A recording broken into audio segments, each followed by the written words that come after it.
Levi Michael too. Okay, good afternoon, Mr. Nubitz. The court is calling case number 250-579-0401. The people of the state of Michigan versus Levi Michael Nubitz. Can I have your appearances, please? Thank you, Magistrate. Steve Benson for the people. Coach Miguel Brick, on behalf of Mr. Nubitz. Mr. Nubitz has been advised of his constitutional rights, waives a formal reading of the complaint, stands mute, respectfully requests that a not guilty plea be entered on his behalf. All right, then the court will enter not guilty plea on behalf of Mr. Nubitz. Mr. Vincent. Magistrate, here we're going to be asking. Oh, I'm sorry. We're going to be asking for a remand. We actually can ask for it under a number of different paragraphs under the statute. The defendant's currently on parole for 2 separate convictions of felony armed robbery. He also has accumulated multiple violent felony convictions within the last 15 years. And here he's being charged with unarmed robbery. Just to refresh this court's recollection, which I'm sure I really don't have to, it was more for me than for you, Magistrate. Under an unarmed robbery, it is involving any person who shall assault another with force and or violence, which would meet the requirement for a violent felony under the statute. And here, again, we have another situation. While the defendant, he's actually an absconder from parole. He absconded 2.5 weeks before this particular incident. So while being on parole, while absconding, while collecting multiple violent felony convictions within the last 15 years, he continues to use force in order to steal. And that's exactly what he did here. I believe it was all caught on surveillance video. Respectfully, we're asking for a remand. Okay, your response, Mr. Brico. Judge, defense would ask for a reasonable bond on this matter. Any amount of bond that you impose will be unaffordable for Mr. Nubitz.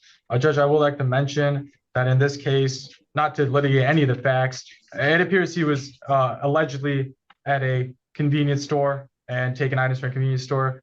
Is this a crime of the year, or is this something that was of necessity and is something that happens in low income brackets? We don't know. It's not for us to even litigate, but just something to bring attention to this court. Mr. Nubitz is a lifelong resident of Michigan. His mother just passed away 4 weeks ago. He has indicated to my office that he does have a substance use issue, and this may contribute to some of the things that are occurring in his life right now. His parole officer currently wants him to go to rehab. I would like for him to exit the jail and attend counseling and attend that type of service if possible. I think any amount of bond you impose is going to be unaffordable. To ask for a personal bond on the matter, as Mr. Vincent stated, I'm aware of the statutory provisions around pretrial release and what type of crimes would or would not necessitate that. I would request a reasonable cash bond, Your Honor, and I would also request a redetermination hearing on that, as it would be unaffordable for my client. And I know we all like having a cocktail here and there, but I wouldn't put beer into the category of a necessity for something that somebody may need to steal if they're in the lower income brackets, but I'll digress. If either me or you suffered from substance abuse issues, we would have a different view on it, but unfortunately, that's not what you said, counsel. You said socioeconomic issues. Okay, you didn't talk about substance issues. I did mention the substance abuse issues as well, Mr. Vincent. No. I digress. Okay. All right, both of you, I've heard your arguments. Thank you so much. So the substance abuse, is it alcohol or is it drugs or a combination, Mr. Brico? Judge, he has indicated to my office it is a combination. Okay, all right. So Mr. Nubitz, I'm gonna give you your bond conditions first. You are not to use any alcohol or any illegal controlled substances while this matter is pending. And you're not to enter the Family Dollar on East Warren. Third, this is not the typical, quote unquote, typical robbery, unarmed, but we know the law changed many years ago when it's a retail fraud and there's some assault in trying to reach your destination safely with the property, then it turns into an unarmed robbery. So nevertheless, there was an assault while you were attempting to retain property that was unlawfully taken from the store, regardless of whether or not those were items of necessity or otherwise, they were taken without the owner's permission. That was Family Dollar's permission. But the court, while I have the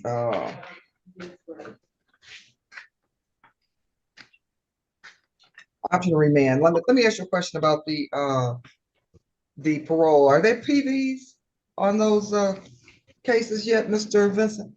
This was just 528, but you said he had already absconded. So was it a PV warrant in place? I don't even know if everything's caught up in the system. He ended up absconding. I believe it was either 510 or 512. So it was about 17 days prior to this incident. Got my PVs today. Okay. Yeah. And so, okay, you said you did go to court today? I got my PVs today. She came and gave them to me. I got 2 PVs one for absconding, 2 for the Family Dollars, 3 for the Family Dollars, 1 for assault, 1 for intimidating behavior, and 1 for taking stuff for Family Dollars. 3 violations for the same matter. Okay. Thank you, Mr. Nubitz. Oh, they included they included the current. No, they couldn't include the current Family Dollar because it was just 528. It's 530. Okay. DDC, do we show that we have any PV holds or anything? Yes, Your Honor. You do? Oh, okay. All right then. All right. So, Mr. Vincent, I'm not gonna order remand. He does have a lot going on. He's got to address those other cases as well. I do find though that a cash bond is necessary. I did look at the history as it relates to the other RA charges that you mentioned. It looks like one for 2020 and 19, both are unarmed robbery. I don't know if there's similar circumstances. One are out of Macomb and one out of Wayne. So the court is gonna impose a $75,000 cash surety bond.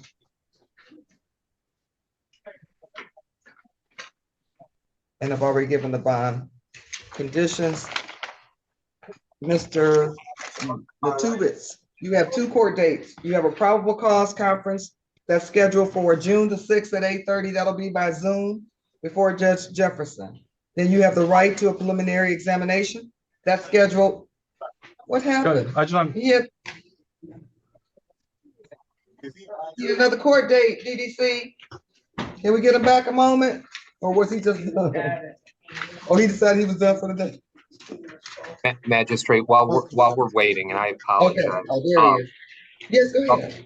I'm sorry. Well, I guess we're not waiting anymore. But regarding the monitorization, I do have the absconsion as well. I have a prior felony escape causing injury too.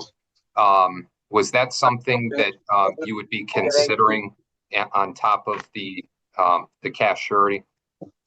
But man, you looking up. Mr. Nubitz, it's okay. You don't have to speak to that. Let the judge speak. And Judge, I just would say, we've already gone beyond the bond. I don't know if you would want to readjust it for that fact. I think 75,000 cash surety is going to be readjusted every For somebody that's taking items out Family Dollar, putting them in his pants, I'm not certain that, $75,000 cash surety bond won't be sufficient. Plus, it appears that DDC indicates there are holds that he's going to have to address in other jurisdictions. I don't think that he's going to be going anywhere anytime soon. So, the court is satisfied with the bond that has been put in place. All right. All in other jurisdictions, I only have Okay, Mr. Nubitz, sir, you have to listen. I have given you your first court date, but you have a a preliminary examination date of June the 12th. That's at 8:30 before Judge Jefferson. That one will be in person. Okay? Judge, may I have the redetermination hearing date? Magistrate? Yes, you need me, Ms. Goyle? Yes, I'm sorry. Before you move to the next case, I'm gonna ask, and it's my mistake, and I'm gonna say that. On Mr. Brooks, I had written in my notes that I was gonna ask you for a tether on that matter. And I no objection to a personal, but because the allegations that a weapon was used, although not charged, I wrote in my notes, asked for a tether, and I did not say it on the record. So I don't know if you would reconsider that. on Mr. Brooks. Probably not, but let me just look at the file. I'm sorry about I will that. look back at the file. That's okay, that happens. I make Sir, mistakes just can like I have, everyone else, Mr. but Brooks' file back? Ms. Coyle, if you live a week in my life, mistakes are the only thing that I seem to be making lately. well, it's a lifelong thing, so Who's at you just have DDC right to now, own up sir? to them. I'm sorry. What's your name? You have to speak up. Deion Hall Jr. Okay, hold on a minute.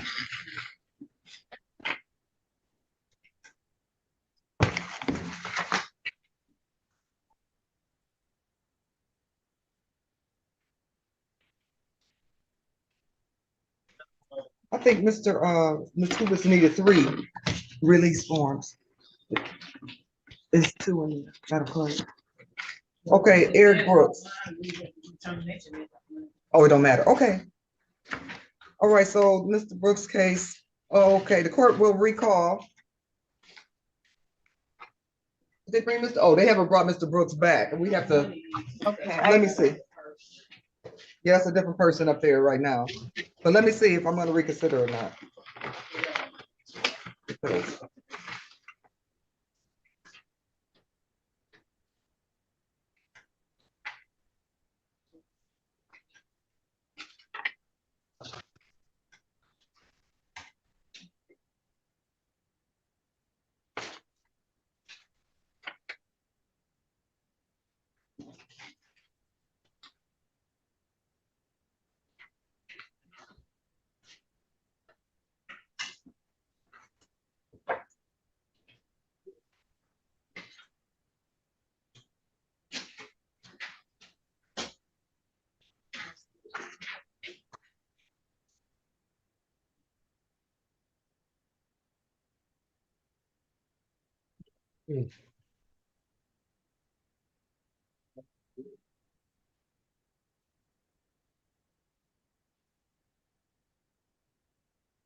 Okay, so I see a weapon, but I see it was observed, it says it was 2 offenders. And so he says the officers indicating they observed it in one of the offenders' right hand.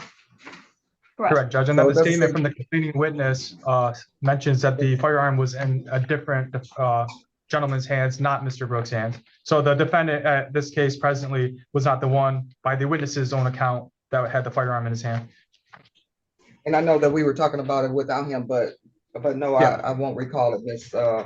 Coyle. I think the bond in place is sufficient, considering it Okay. Well, was I not the appreciate, other. I Okay, appreciate thank you you. reviewing that. Thank you. Okay, all right. All right, then we said this was who? Next person? Your name again? I'm sorry. Deion Hall Jr. Mr. Hall. Okay, thank you for your patience, Mr. Hall. Okay, the court will call case number 250-579-0601. The people of the state of Michigan versus Deion Hall Jr. Appearances, please. Thank you, Magistrate. Steve Vincent for the people. Judge Philip Reagan, on behalf of Mr. Hall, good afternoon to everyone. Waive the formal reading, stand mute. He's been advised of his rights, Judge. Okay, then the court will enter a not guilty plea on behalf of Mr. Hall, and good afternoon to you, Mr. Reagan. Thank you. Okay, Mr. Vincent, bond recommendation. Good afternoon, Mr. Reagan. Thank you, Mr. Judge. This one's a no objection to personal, no guns. No objection, Judge. Okay, hold on a moment. All right, the court will set a $5,000 personal bond. Mr. Hall, sir, while you're on bond, you may not possess or purchase a firearm or any other dangerous weapon. No guns. You understand that? Have a good one. Okay. All right, that's a $5,000 personal bond, and you have 2 court dates. You have a probable cause conference. Let me see, are there other charges? Is this Judge Robbins on what, on Miss Johnson, give me one moment. Would this be Judge Robbins, the first one, since it's only a CCW? If it's only a CCW and they don't have any other charges there. Okay. It wasn't on there, so, all right. Just want to be sure. Okay, so sir, your probable cause conference is scheduled for June the 6th at 8:30. That will be before Judge Robbins by Zoom. Then you have the right to a preliminary examination. That's scheduled for June the 13th at 8:30. However, that will be before Judge Giles, a different judge, in person in the 36th District Court. Okay, you understand your bond conditions on your next court date? Yes. All right, then that concludes this matter. Thank you. Thanks for watching. Make sure to hit that like and subscribe button for more crazy court hearings like this one.